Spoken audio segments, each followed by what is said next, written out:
औज़ुबिल्लाहिमिनश्शैतानिर्रजीम बिस्मिल्लाहिर्रहमानिर्रहीम। Chemistry 9th class में SLS के स्टूडेंट्स को वेलकम है। मैं उम्मीद करता हूँ कि आप लोग ठीक होंगे और लेक्चर्स जो हैं वो आप लोग अच्छी तरीके से समझ रहे होंगे। अगर आप लोगों को लेक्चर्स में किसी भी तरह का प्रॉब्लम है तो आप क्वेश्चंस आंसर सेशंस के अंदर ग्रुप पर क्वेश्चंस पूछ सकते हैं। आज बेटा हम जिस तरह से कल हमने इंटरमॉलिक्यूलर फोर्सेस का टॉपिक शुरू किया था, तो मैंने आपको कहा था कि जिस तरह से एटम्स आपस में ज्वाइन होते हैं और एटम्स की ज्वाइनिंग के दौरान किस तरह से जो है वो एटम्स आपस में जो हैं वो बॉन्ड बनाते हैं, और उन बॉन्डिंग्स के अलावा या उन फोर्सेस के अलावा मॉलिक्यूल के दरमियान में भी कुछ वीक फोर्सेस होती हैं जिनको कलेक्टिवली वॉन्डर वॉल्स फोर्सेस कहा जाता है। ठीक है, अब वॉन्डरवॉल्स फोर्सेस जो हैं वो 3 तरह की होती हैं, लेकिन यहाँ पर हमें 2 तरह की जो है वो डिस्कस करनी है 9th क्लास में।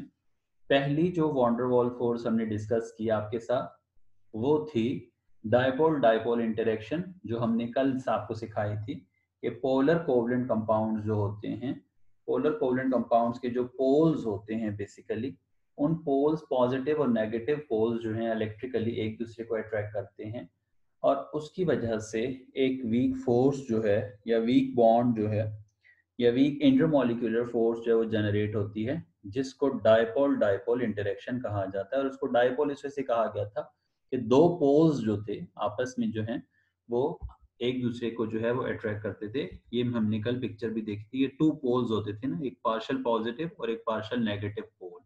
तो 2 पोल्स होते थे, तो इस वजह से इसको डायपोल का नाम दिया गया। डाई कहते हैं 2 को। ठीक है, ये आपको समझ आ गया था। आज हमारा जो आर्टिकल है वो है हाइड्रोजन बॉन्डिंग। हाइड्रोजन बॉन्डिंग जो है ये भी इंटरमॉलिक्यूलर फोर्सेस की ही टाइप है। ठीक है, लेकिन ये हमारे पास परमानेंटली उन मॉलिक्यूल्स के अंदर होती है जो पोलर होते हैं, और इसमें हाइड्रोजन का होना जो है वो जरूरी है। ठीक है, जो डायपोल डायपोल इंटरेक्शंस थी वो तो कहीं पर भी डायपोल्स बनेंगे, चाहे वहाँ हाइड्रोजन है या नहीं। ठीक है, जिस तरह से वाटर है, ठीक है, तो वाटर के अंदर भी खैर हाइड्रोजन आती है। ठीक है, लेकिन अगर कोई ऐसा मॉलिक्यूल है जिसमें हाइड्रोजन नहीं है, तो वहां पर भी अगर डायपोल्स मौजूद हैं तो वहां पर जो है वो डायपोल डायपोल इंटरेक्शन की फोर्स जो है वो मौजूद हो। ठीक है, अब हम स्टार्ट करते हैं हाइड्रोजन बॉन्डिंग के साथ। ठीक है, hydrogen bonding is a special type of intermolecular force present in the permanently polar molecules. ठीक है, परमानेंटली पोलर मॉलिक्यूल्स वो हैं कि जो ये नहीं है कि कुछ टाइम के लिए पोलर्स हैं, वो हमेशा पर परमानेंटली जो है वो पोलर है। ठीक है, this bonding can be considered unique dipole dipole attraction. Basically ये भी डायपोल डायपोल अट्रैक्शन है, लेकिन ये यूनिक टाइप की डायपोल डायपोल इंटरेक्शन है। This force of attraction developed between molecules that have a hydrogen atom bonded to a small, highly electronegative atom with lone pair of electrons such as nitrogen, oxygen and fluorine. अब इससे बनने की इसकी reason सुन लें, इसको underline कर लें, बहुत अच्छी तरह से ये लाइन सीखें कि ये फोर्स ऑफ अट्रैक्शन कहाँ डिवेलप होती है। ठीक है, this force of attraction develop between molecules that have a hydrogen atom. देखिए, हाइड्रोजन एटम तो मैंने आपसे कहा कि जरूरी है। ठीक है, जो डायपोल डायपोल इंटरेक्शन पीछे पड़ी थी वो हाइड्रोजन के बगैर भी मुमकिन है, यानी जहां हाइड्रोजन हो या ना हो, लेकिन हाइड्रोजन बॉन्डिंग के लिए हाइड्रोजन की मौजूदगी जो है वो क्या है, जरूरी है।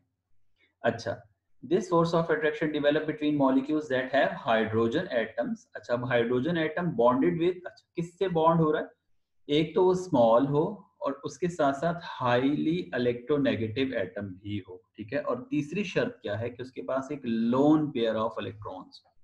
लोन पेयर ऑफ इलेक्ट्रॉन आपको पहले भी मैं सिखा चुका हूँ, आज अब दोबारा बता देता हूँ। लोन पेयर बेटा वो इलेक्ट्रॉन का पेयर होता है जो बॉन्डिंग में हिस्सा नहीं लेता। ठीक है, लोन पेयर वो इलेक्ट्रॉन का पेयर होता है जो बॉन्डिंग में हिस्सा नहीं लेता। ठीक है, तो क्या क्या शराइत हुई, क्या क्या जो है वो इसके हुए, फोर्स ऑफ अट्रैक्शन ये तब डिवेलप होगी एक तो हाइड्रोजन हो, और हाइड्रोजन बॉन्ड किससे हुआ हो, हाइड्रोजन बॉन्ड हुआ हो small and highly electronegative atom जिसके पास क्या हो, लोन पेयर हो। ठीक है, ऑफ इलेक्ट्रॉन सच एज, अब ऐसे कौन कौन से एलिमेंट्स हैं जिनके अंदर ये प्रॉपर्टीज हैं, जो छोटे भी हैं, हाईली इलेक्ट्रोनेगेटिव भी हैं और उनके पास लोन पेयर भी है। तो उनमें सबसे पहले कौन है? नाइट्रोजन है, फिर कौन है? फ्लोरीन है, ऑक्सीजन है। ये सब के सब वो हैं कि जिनके पास लोन पेयर भी मौजूद है, यानी ऐसा पेयर ऑफ इलेक्ट्रॉन्स जो बॉन्डिंग में हिस्सा नहीं ले रहा, ठीक है। और साथ साथ जो है ये स्मॉल भी हैं और हाईली इलेक्ट्रोनेगेटिव भी हैं। कम से कम हाइड्रोजन से इलेक्ट्रोनेगेटिविटी जिनकी बहुत ज्यादा है, ठीक है। The covalent bond between hydrogen atom and other atom becomes polar enough to create a partial positive charge on hydrogen atom and a partial negative charge on the other atom. अब covalent bond जब hydrogen और दूसरे atom के दरमियान बनता है तो जो हाईली इलेक्ट्रोनेगेटिव एलिमेंट होते हैं उनके ऊपर पार्शियल नेगेटिव चार्ज आ जाता है। उसका रीजन हम पढ़ चुके हैं पोलर कोवलेंट कंपाउंड बॉन्ड्स के अंदर। और जो लेस इलेक्ट्रोनेगेटिव हैं उनके ऊपर पार्शियल पॉजिटिव चार्ज आ जाता है, ठीक है।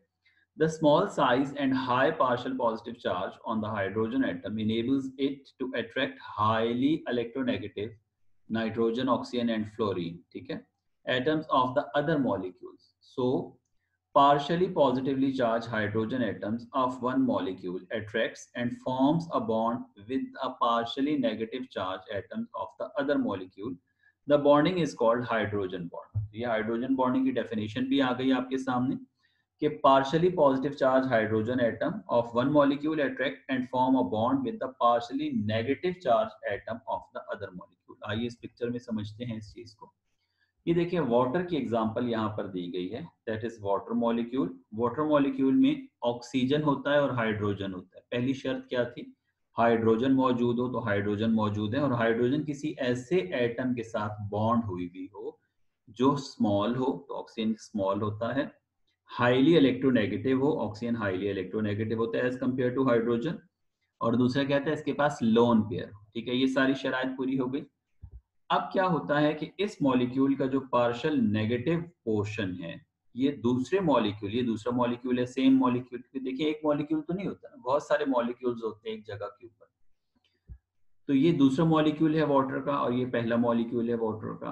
अब इस पहले वाले मॉलिक्यूल का पार्शियल नेगेटिव चार्ज जो है ये दूसरे वाले वाटर के पार्शियल पॉजिटिव। अब वहां पार्शियल पॉजिटिव कौन है? Hydrogen.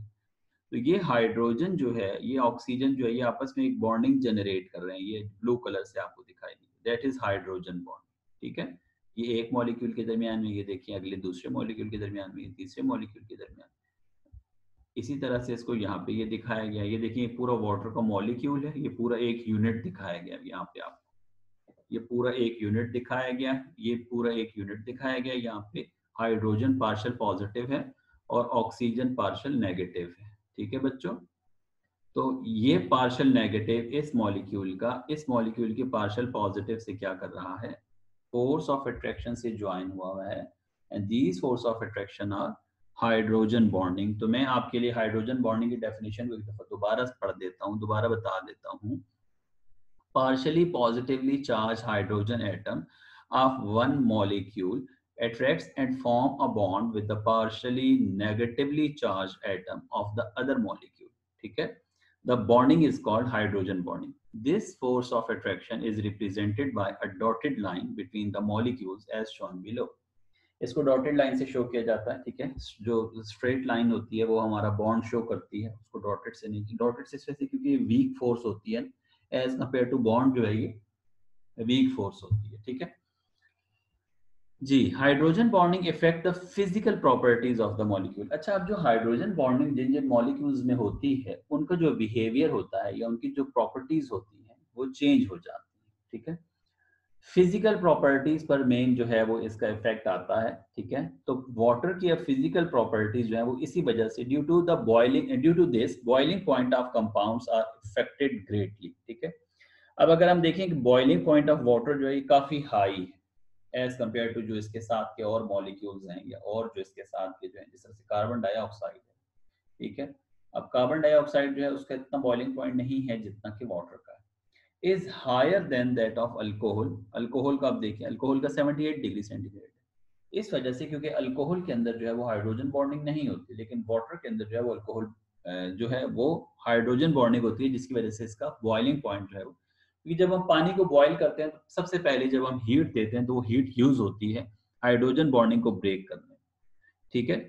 The important phenomena of floating of ice over water is because of hydrogen bonding. ठीक है, अब आपने देखा होगा कि हमेशा जो बर्फ होती है, ठीक है, वो जो है तैरती है किसके ऊपर? पानी के ऊपर। अब होना तो ये चाहिए कि बर्फ जो है उसको डूब जाना चाहिए, बर्फ हैवी होती है ना, लेकिन बर्फ जो है पानी के ऊपर तैरती रहती है। तो उसका रीजन क्या है? उसका रीजन भी यही हाइड्रोजन बॉन्डिंग। ठीक है, क्या रीजन है? ये आगे क्वेश्चन भी एक्सरसाइज में आ रहा है। इंशाल्लाह कल की नेक्स्ट क्लास में इंशाल्लाह हम आपको जो एक्सरसाइज भी करवाएंगे। The density of ice eight 0 degree centigrade is 0.917 ग्राम पर सीएम क्यूब। ऑब्जेक्टिव की भी लाइन है ये। Is less than that of a liquid water at 0 degree centigrade, that is 1 ग्राम पर सीएम क्यूब। अब जो पानी है उसका जो आइस है उसकी जो डेंसिटी है 0 डिग्री सेंटीग्रेड पे वो है 0.917, वो लेस है। जबकि जो पानी है जिसका टेम्परेचर 0 डिग्री सेंटीग्रेड है, तो उसका जो डेंसिटी आती है, वैल्यू आती है, वो आती है 1 ग्राम पर सीएम। वो ज्यादा है, जिसकी वजह से लेस डेंस होने की वजह से जो आइस होती है वो तैरना शुरू कर देती है। In the liquid state, water molecules move randomly. However, when water freezes, the molecules arrange themselves in an order to form that gives them a bond structure. This process expands the molecules that results in ice being less dense as compared to water. अब हमारे पास होता क्या है कि जब पानी freeze होता है तो जो मॉलिक्यूल्स हैं वो इस तरह से अपने आप को अरेंज करते हैं, ठीक है जनाब, कि उनका जो स्ट्रक्चर होता है वो ओपन स्ट्रक्चर बन जाता है। अब इस प्रोसेस के दौरान मॉलिक्यूल एक्सपेंड हो जाता है। अब मॉलिक्यूल्स एक्सपेंड होने की वजह से क्या होता है कि आइस जो है वो लेस डेंस हो जाती है एज कंपेयर टू वाटर। जब लेस डेंस होती है तो आइस जो है वो तैरना शुरू कर देती है पानी के ऊपर। ठीक है, दैट इज द रीजन। और ये सारी की सारी वजह किसकी है? हाइड्रोजन बॉन्डिंग की। ठीक है बेटा, तो हाइड्रोजन बॉन्डिंग का टॉपिक हमारा यहाँ पे आज खत्म हुआ। इसी के साथ साथ टेस्ट योरसेल्फ 4.3 भी हमारी खत्म हो गई। टेस्ट योरसेल्फ 4.3 जो है इसके हम कल 7 क्वेश्चन कर चुके थे। What type of attractive forces exist between HCl molecules? HCl molecules के दरमियान कौन कौन सी अट्रैक्टिव फोर्सेस होती हैं? Hydrogen bonding and dipole dipole attraction. Define intermolecular forces. Show these forces among HCl molecule. ठीक है, तो इसमें आप क्या करेंगे? Define intermolecular forces सबसे पहले करेंगे और show these forces among HCl molecule। तो इसमें आप intermolecular forces की definition लिखेंगे, ठीक है जी, ये वाली। और बल्कि ये आप सारा ये लिख देंगे, ठीक है, और ये आप पिक्चर बना देंगे शो करने की, ठीक है, ये पूरा आप इंटरमोलिकुलर फोर्सेस का ये सारा लिख देंगे, राइट। तो आज जो है हम यहाँ पे 4.3 टेस्ट रिजल्ट तक हम एंड करते हैं अपने काम को। इंशाल्लाह कल से हम देखें, नेक्स्ट क्लास से हम देखेंगे कि nature of bonding and properties, या फिर साथ में कुछ एक्सरसाइज का रिटर्न वर्क जो है वो हम आपको करवाएंगे। ठीक है बेटा, अल्लाह हाफिज।